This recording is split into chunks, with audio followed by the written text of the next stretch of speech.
Hi, this is Military Modeller Paul with an update on my Tiger one, the Tamiya kit, and it's the OTTO CARIUS version, a 1/35 scale from Tamiya. And I know the kit is hard to get, but you can actually get more or less the same kit in regards to the Tiger, and I will put it, the number of that at the end of the video in the information below when you see in the video, when you open the video up. So, and along with a few other things that a new subscriber asked me for details of the bits I'm using on this kit that I've actually purchased. I presume that's what he means. Anyway, so here we go. So here we go. You can see what I've done now. I've got the turret zim on as well. And you can see a bit of grey paint on the turret mantlet there. That's because I used some Tamiya putty mixed with lacquer paint to make it watery, so you can actually paint it on, but you can use it in thicker form to actually fill some of the joints and the crevices, to actually disguise it a little bit as if it's actually applied. And I've got a little bit more of that to do. I've done it in other places, but you can see, and I've got a few more blemishes to do, and a little bit on the sides I want to do where it joins, just to make it sort of as if it's moulded all the way around. And I'm just going to run around. I'll get a bit closer in a minute. There we go. So just go around a bit more. I will do a top-down view in a minute so you see a bit more, but yeah, I'm quite pleased with it. I've got all the tools in place, and some PE bits and pieces that I used. You'll see that in a minute. I've even put PE. Now the tracks are not on there. I forgot to fill the holes in, so I'm filling them with putty and building it up slowly so it matches the zimmerit on the turret. Small indentations to be done. I can do that later today. Finned out the shields as well, finned them out on the top using a Dremel and a little drum sander. Go very careful, just do it a little bit, then stop, then do it a little bit, because it heats up, the drum gets hot and melts the plastic, and plastic gets hot and it starts to melt, so you've got to go very careful. So I just go in very nicely and easily and then let it stop, let it cool down, and then do it again. And I did both ends, so the both ends thin, and then a bit down the middle. It took out the sink marks that are inside as well, so you can see much in there anyway. The actual shields are only put in place, they're not actually stuck. You might be able to see, if I can zoom in, you might be able to see some bullet holes on there, and you'll see a bit better in the next float up. But there you go, but there they are, just here on there, and there's one on the other side. I'm going to come back out again because I'm going to actually go down closer into that in a minute. I'm just going to drop this up slightly. Hold on, let's come out slightly. There you go. Right, so now another thing is the road wheels. This is what the road wheel looks like normally, the outer ones. And there it is. I think you can see quite nicely. All the rubber's on this vehicle, this wheel. So that's brilliant. Now what you're going to see now, and I'm going to put it beside one. This is the one I modified so that I can have one of my outer wheels with no rim, with no rubber tyre. Let's get this bit better. I think you can see what I mean. So let's go that way. There you go. That's the one without rim. That's what it actually looks like. Greg Riley offered to send me a spare one of his rifle wheels with the tyre off, and he was going to send it, but I managed to. I remembered I had the same kit, and I looked in the box, and although the wheel is the same, looks the same as that, it actually got slightly different dimensions, different colour of plastic, and obviously different thickness in the back. So rather than do that, I thought I'd attempt this. Now Switcher mentioned about using the drill as a lathe, which is basically what I did. I brought my drill in and put this wheel into it and used a tool to actually tool to actually take it back gradually but surely. I used a sander first to bring this bit down, a bit lower down, and then went in there with this chisel. Now I used it as a scraper and it scraped the plastic off, and that's why it was much easier to do. Worked really well, and if I ever needed to do that again, I won't have to do it on a rifle kit because you get the wheels like that anyway, spare. Anyway, so that was really good, and I said I would do that, and now I've got my spare wheel. So on the other side of the tank, where you can see the spare wheels, rubber wheels missing, I can do.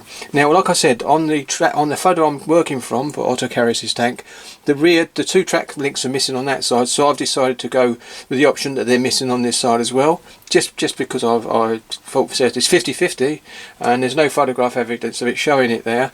So in this particular time, so I've gone with it all missing. So, but I will be building a Tiger later on with it all on the turret because it does look nice. Right, let's go back out, let's go round a bit more. I put all the tools and bit, I use the clamps on there. I'm going to put some butterfly nuts on these bits and pieces, and on that. I use that because there was no photo etch in regards for the actual tool clamps for the actual jack. So, but they look okay with a bit of paint. But if I put a couple of butterfly nuts on those and that there on the actual tow bar bit, tow hook, I can actually do that. I need to put the tow hooks on this as well. They're actually in the other room, so I will be doing that later. The turret top has been actually glued permanently down. That's okay, but I've got to run I'm going to actually do a bit of weld mark all the way around there, because the join, I used the Tamiya, what was it, Revel glue just to run it there, because so it dries and it melts it in. It really done a good job. Of course, you start to lose the weld mark, so I'm going to be doing that all the way around. That won't take too long. I think you can see the dents are still. I think you've seen all this, but the turret now, you can see this patchy mark here. This is the stuff, and what I've done there is I've used this Tamiya putty and the lacquer thinners to actually fill the holes. I've got a little bit more work to do there, but once it's done, you're not going to notice that, because once it's sprayed, it's going to all look the same. Coming back round. Right, I'm going to switch off now and come back in a couple of seconds with a bit of a higher view. Hi, I'm back now, and basically you can see from a high view the plastic, they put the actual fire extinguisher in place with the photo etch rack, which was quite nice. I think you might be able to see if I come out slightly round slightly more. I think you'll see a lot better about how thin that looks now on those them shields. I will, with the bullet holes that I showed you a bit earlier on, a little bit there, I will actually heat a little bit of a round head up and just push on it a little bit to give it a little indentation, a bit more, so the metal's been pushed in, because that's what it looks like with the holes there. It has built up with the melt when it's melted as the bullet's gone through, but it's also indented, so I'll be doing that later on the shield. Clamps, clasps, you can see that. I don't know if you can see a bit more. Okay, see if I can get a bit closer. Whoops, I'll go there. They're the clasps I put on there. The only thing that's missing is the padlocks and a little loop the padlock goes through. Now I might be able to cheat and put the padlock on there and fake a little loop. I'm going to try and find some little 35th scale padlocks, and that's what I will do. There you go, so that's that bit. So I don't know if I can just keep this zoomed in like this and come around.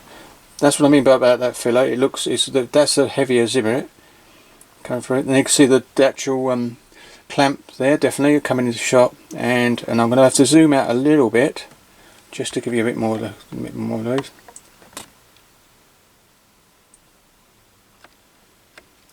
There you go. And I can see, you can see the other tools have got the clamps on and all. Going to put, as I said, butterfly nuts on those as well. The actual towing horn, as I call it, on the side there. So I'll be doing that. And as I said before, these hatches are only white glued down, so when I've sprayed, painted and finished it, I can pull them off and put the clear periscopes, which I've got to make to go inside using clear perspex, so that'd be okay. Coming around, I'll zoom out a little bit now. There you go. Not much more to say really about this. This is as far as I've got now, so I'll just come out a little bit now and leave it like that.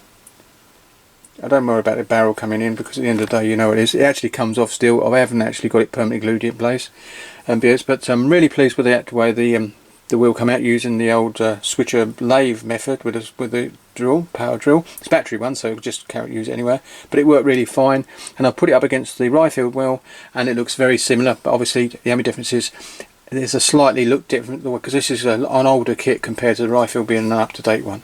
So yeah, coming on nicely. So what will have to happen is when this getting all up, once I finish my updates on the turret melding and other bits and pieces with butterfly nuts, it will get a primer coat all the way around, and I'm going to use possibly a red primer coat underneath, because I've seen a tiger on its side in one of my books, and they've managed to the photograph was taken in colour, and the primer colour is on the underneath. I suppose they didn't lift the tiger chassis up and spray underneath the base colour anyway, so that would be slightly red anyway. So I'm going to do that underneath red and come around. But yeah, so that's it really for this update, and what I'll do is I'll take a couple of photographs close up in a minute, and basically I might leave that to the next time, because I will need to do that for the next time. But I will put all the details that one of my new subscribers asked about, what barrel was used, what photo etch set was used, what the kit number is. Obviously you won't be able to get that, but I can put the replacement Tamiya kit in place of that, and all the bits and pieces. So thank you very much for watching, and I'll catch you on the next one, and keep safe. Happy modelling.